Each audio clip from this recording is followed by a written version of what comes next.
Hey there, it's Ahmed Al-Shraify with Real Estate Minds. Today I wanted to make a video specifically for investors, and I want to provide you guys with a few tips that can benefit you in your investment journey.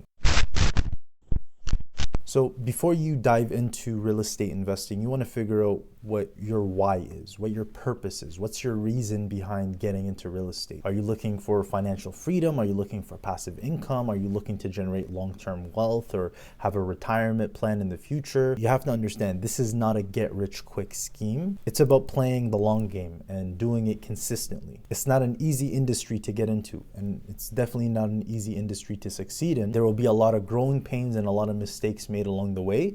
And so knowing and understanding your why will help you get through the difficult times. The next thing that I would say is you need to set your expectations. You need to be realistic with your expectations. It's not about finding your dream home, or it's not about finding the perfect home, but it's about finding a good, solid investment. It takes time, it takes patience, and it takes a strong mindset. You need to know what your requirements are and you need to work with a strong team that will help you meet those requirements. The perfect deal won't just fall into your lap. You have to go out there and you have to look for it. You have to hunt and you have to learn from your experiences. So let's talk about how to get started. First things first, you have to assess your goals. You need to know what you're looking for. Do you want a cash flow producing property, or do you want a property that's going to appreciate in value in the next couple of years?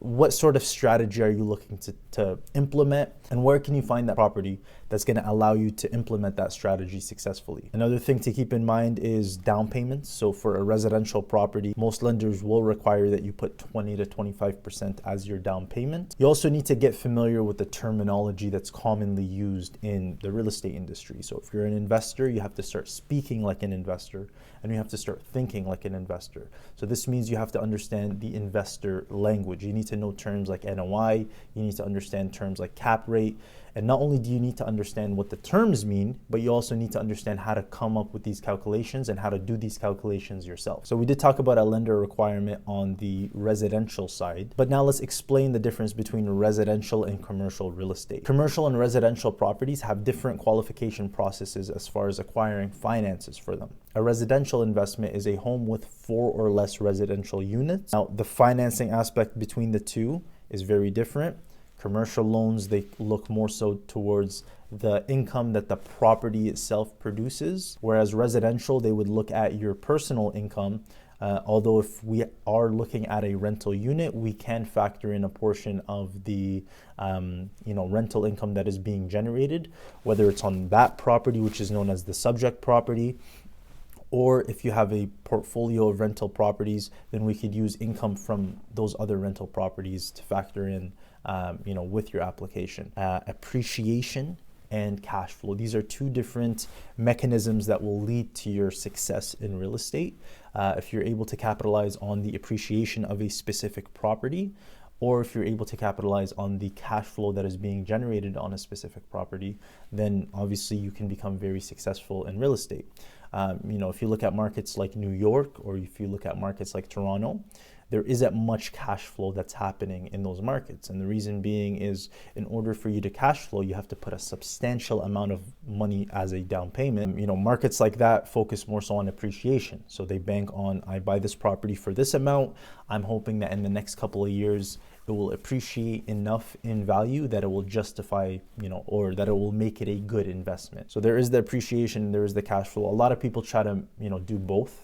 They obviously want a property that generates some sort of a cash flow, even if it's minimal, and they're willing to accept that minimal cash flow for the hope that it will appreciate in value in the next coming years. So you ideally want to be breaking even or generating some sort of small cash flow on a monthly basis while your property is appreciating in value over the years. Now, if you are looking to establish cash flow in a property, it's very important to run your figures, to run your numbers, and do it very, very carefully.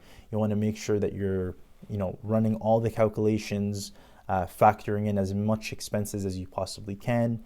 You want to be very, very, very conservative with your figures.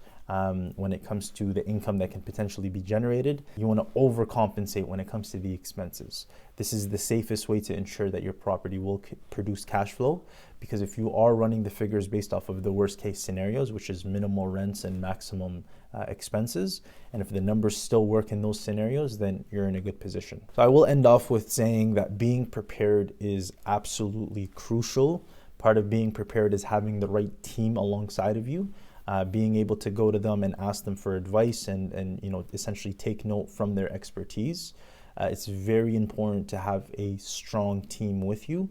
The team should include a strong real estate agent that's able to secure and find properties for you, a strong mortgage agent that's able to secure financing for you at the best rates possible, and more importantly, by finding you the right products. It's important to have a lawyer that's able to assist you in the legal aspect of the transaction. It's important to have a contractor that you work with. It's important to have an inspector. These are all very crucial elements that you should have as part of your team in order to be successful. It's part of being ready, it's part of being professional, and it's part of being diligent. So the due diligence process is extremely important, and it makes life much easier when you have a qualified team around you. And so that's just a few things that hopefully could help out investors out there. If you are looking to invest in the real estate market, if you are looking to build up that portfolio of real estate moving forward, I'd be more than happy to set up a time to discuss. We can set up a consultation call. You can simply click the link in the description box below. And select the time that's available, and I'd be more than happy to set up a call with you and review your specific scenario and circumstance.